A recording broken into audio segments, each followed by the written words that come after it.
Meet Rose Wellesley, a headstrong, talented equestrian struggling to stuff herself into the mold of a perfect woman.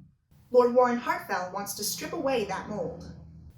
He's the last man she needs. Or is he?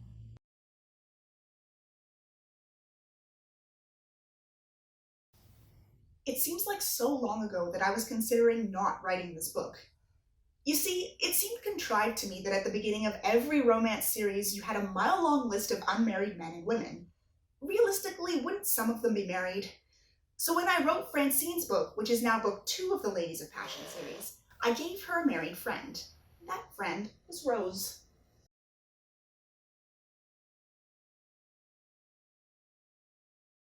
When my publisher expressed an interest in acquiring Francine's book, it was on the condition that I write one for Rose too. Finding the initial idea wasn't difficult.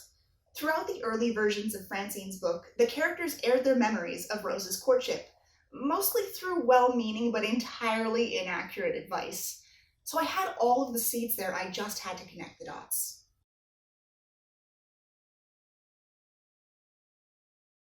Once I had the request, it was like the floodgates opened. I finished the book in 3 weeks in February 2015. And of all 3 Ladies of Passion books, How to Play the Game of Love is the book that changed the least from first to final draft. Rose and Warren's banter made it a treasure to write. In writing this book, I researched a lot of obscure and bizarre parlor games. I wanted to use the games as devices to thrust Rose and Warren together while at the same time including levity. My favorite of all the parlor games is Consequences. Now, if you want to play this game at home, go grab a piece of paper and a pen and I'll tell you how. Consequences is a word game, of which there were many in the Regency era. To be honest, I'm sorry they fell out of favor. This particular game is most fun when played in a group. You start with a piece of paper. At the top, each person writes down the answer to the prompt. Then, after folding the page, they pass it to the person on their left. In this way, the group continues to fill out the paper with the following: 1 or more adjectives, the name of a gentleman, 1 or more adjectives, the name of a lady, a place, an object, what the gentleman said to the lady, her response, the consequence, and what the world said about it. I filled out one of these earlier with my handsome cameraman. The result of this game would sound something like this. The thick blue Mr. Darcy met the hairy, bright Queen Elizabeth in the Louvre. He gave her a sword, and he said to her, "How you doin'?" She said to him, "Go away." The consequence was that he caught fire, and the world said, "I love it." Regency Mad Libs. Who would have thought, huh? Now let's move on to a little bit of Ask Harmony Anything. Did you base Rose off of someone you know? No, although I gave her a few of my qualities. For one thing, she's tall like me. I also used my experiences with depression and horseback riding to add depth to the story. Which scene was the hardest to write? I have the most trouble with endings across all of my books. Fortunately, this one only required 1 rewrite of the ending. What changes were made between the first and final draft? As mentioned, the ending didn't take many changes to get right, but it did take a couple changes. The biggest change is probably the hero. He started off as Walter, and I still sometimes think of him that way, since the name change to Warren happened at the galley edit stage. According to early readers, Walter is not a sexy name. My apologies to all Walters out there. Who is your favorite character? The obvious suspects, Rose, Francine, Mary. If I was going to depart from the characters who get their own books, I'd have to say either Jeremy Beckwith or Lester Pachacall. I love smart-mouthed characters. Jeremy meets his wife at that party. Maybe someday I'll write his book. As for Lester, unfortunately he was written out of the following 2 books. Originally, he had a much bigger role as Sutton's best friend. Poor Lester. Will you write more stories for characters seen in this book? Rose's sister Violet finds her match in a novella I offer exclusively to my newsletter subscribers. You can find that by subscribing at www.harmonywilliams.com/newsletter. When I finish the books currently on my plate and have enough wrist resources left over, I plan on writing another novella for her sister Lavender to be released in the same way. As for the other couples who find love during Lady Dunlop's Week of Love party, my best answer is maybe something. It isn't the first thing on my list, but I wouldn't discount the possibility of it ever happening. I even have them outlined. What is your favorite scene in the book? My absolute favorite part of this book is when Rose, locked in the withdrawing room, climbs out the window to avoid Warren, but upon falling into a thorny bush, finds herself face to face with him anyway. The banter between them is on point and definitely the reason you should read this book. Here's an excerpt from that scene. He yanked open the first unlocked door and drew me inside. He shut the door so forcefully the delicate window panes in the French door rattled. Where are we? We hadn't entered by way of the kitchen this time. A bolt of lightning illuminated the room. The shadow of a desk, tall, overreaching shelves, and a fireplace with dry logs in the grate. The image faded with the streak of light. I shivered in my soaked clothes. We should light a fire, I said, pulling away my hand and tugging my arms around my middle for extra warmth. There are logs in the grate. Hartfell grunted in agreement, but made no move to perform the task himself. Fine. I didn't need a man to light a fire. I'd seen it done before. I'd do it myself. I stomped with purpose in the direction of the fireplace.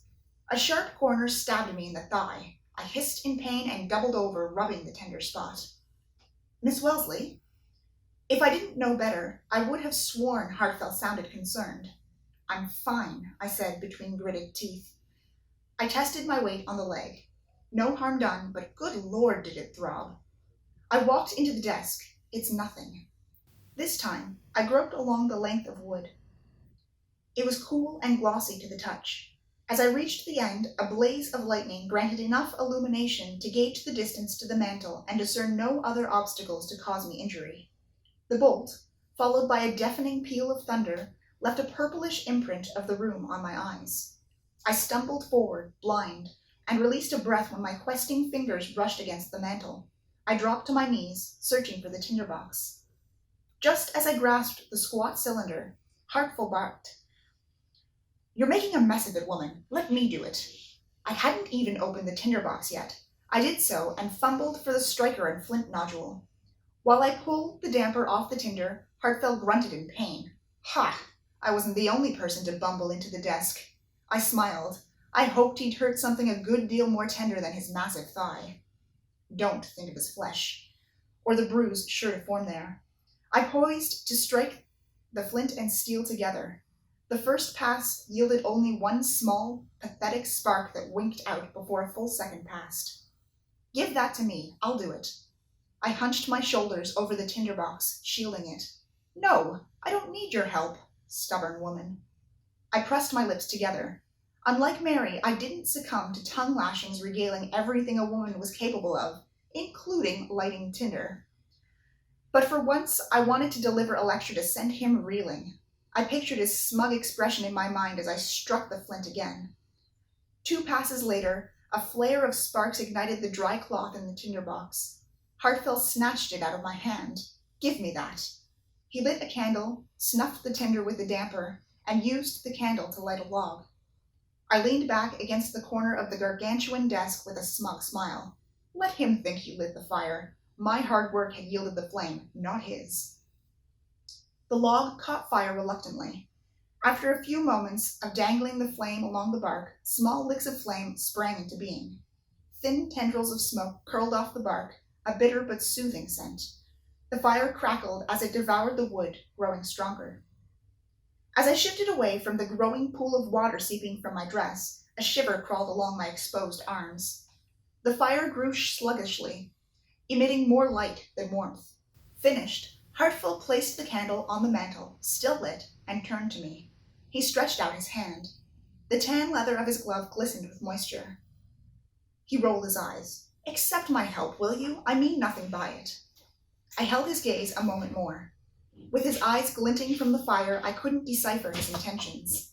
I slipped my hand into his damp palm. He lifted me to my feet with ease. Rain splattered the glass of the door leading outside. The silhouette of tree branches tossed in the gale. The wind howled past to frequent rumbles of thunder and the occasional snap of lightning. Not even the lure of finding Frederick could tempt me into that tempest. At least the storm brought me more time. Frederick wouldn't be able to leave in this weather, not unless he wanted to chance his death. The rustle of cloth hailed Hartfell removing his jacket. Ignoring me, he laid it on the floor in front of the chuckling fire. Not a terrible idea.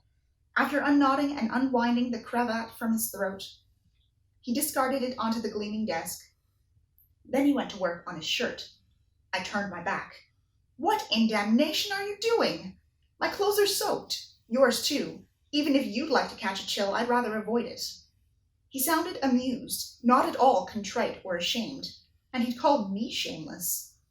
We're very much alone, I reminded him. If we stood in the middle of a crowded room, it would hardly be appropriate for me to undress. At that, I whirled on him. It is not appropriate now. His shirt hung over the back of the desk chair. He stood, utterly bare from the waist up, in nothing but his breeches and boots. The soft-looking mat of hair on his chest glimmered golden in the firelight. He lingered far too close. A ballroom would not have been enough space between us, but he stood scarcely 2 steps away. With his ground-eating strides, maybe 1. Breathlessly, I added, anyone might walk in. My heart beat frantically, restraining my voice to a whisper. If I were discovered with him in this state of undress, I'd have to marry him. A more odious fate I couldn't imagine. With a shrug, he crossed to the library door and locked it. My mouth fell open. What did you just do? I ensured no one would interrupt us. Interrupt us? You make it sound like we're having a conversation. You are undressing. I lowered my voice and hissed out the last word. He turned. Maybe we are, and you're just too blasted stubborn to hear it. His chest loomed within an arm's reach now. I'd stalked toward him without noticing. I couldn't tear my eyes away from the unadorned flesh of his body. He was what Francine would call an agreeable specimen. Of course, she referred to plants rather than people when she spoke those words, but no other description fit him. I hadn't had the misfortune of seeing many men bare-chested, after all. My experience was limited to one. The breadth of his shoulders devoured the space in the room, closing in on us until he seemed to surround me. The downy hair on his chest beckoned. Would it feel soft? Raspy? I clasped my hands behind my back to keep from finding out firsthand. My gloves, a bit damp, squelched softly. His muscular physique surprised me. What did he do to stay so supremely fit?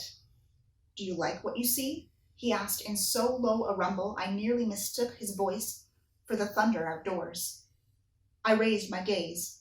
My cheeks roasted. I fought the urge to cover them. You're a bore, I spat. He smiled. A slow, lethal spread of his lips containing more amusement than mirth. His hooded gaze never left my face. He leaned back against the door. Feel free to discard all pretense at civility. I jabbed my finger into his chest. You are the one acting uncivilized by taking off your clothes. A gentleman would persevere. He caught my hand, but I twisted to leave him with my glove instead. I scampered back. He straightened to his full height. Even from over a pace away, he loomed above me. I didn't care for the feeling. I liked to look a man in the eye when I spoke to him, not at his collarbone. I felt exposed with only one glove on. I thrust my bare hand behind my back. He advanced with all the lethality of a crouched tiger. I staggered back. If I had to, I would run from him. Could I make it to the door in time? Heat radiated from him as he crossed the distance to me. It banished the last tremors from the icy rain. A flush crept over my body in more places than only my face. Secret places. The backs of my thighs brushed against the desk. Hartfell hemmed me in, laying his big hands on the wood surface. His legs bracketed mine. The strong scent of sandalwood surrounded me. I threatened, lay a finger on me and I'll scream. He raised one eyebrow. The firelight cast an odd array of shadows over his face to make him seem at once disbelieving and frightfully murderous. You won't, he said, his voice low and intimate. Nothing violent in his tone of voice, only promising. I fought the urge to squirm. If we're discovered, we'll have to marry. You don't want that. It wasn't a question, but I responded nevertheless. You're the very last man I'd accept. Is that so? I lifted my chin. We stood so close, my breasts scraped over his bare skin with every breath. I leaned back. The movement brushed my hips against him instead. You hide your interest very poorly, Miss Wellesley. I am not interested in you in any way. Then why did you admire my form so openly? I balled my hands into fists. It wasn't interest, it was scientific curiosity. He barked out a laugh. His gut rumbled with the force of it, so close the tremor spread to mine. My breath caught at the peculiar sensation. You have an interest in science? Not in the least, but my dearest friend blathered on and on about it. I ought to have enough knowledge to fool him. I do, I bluffed. And what do you deduce from my form? I glared at him, but he maintained his relaxed stance. He didn't budge an inch. Only that you're a male, and obviously at ease with your nudity in front of women. You call this nudity? He lifted one hand to indicate his bare torso. Naturally, my eyes shifted to that part of his body. I cursed myself and bit the inside of my cheek as punishment.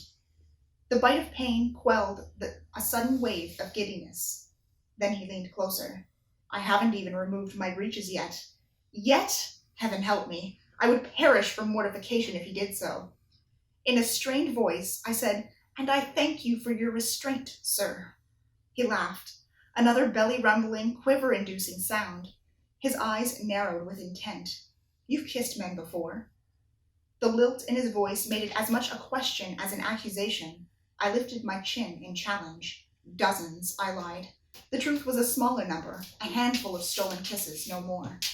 His grin turned amorous.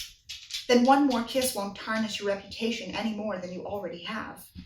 He swooped in. My breath caught. I simultaneously hoped and feared he would meld his mouth to mine. But he stopped, hovering a scant inch away from my mouth. His breath mingled with mine, hot and ardent, sweet with the smell of wine. "Kiss me," he said. Because he asked when he could have taken, I almost did. If you enjoyed that excerpt, look for How to Play the Game of Love in print and ebook at your favorite online retailer.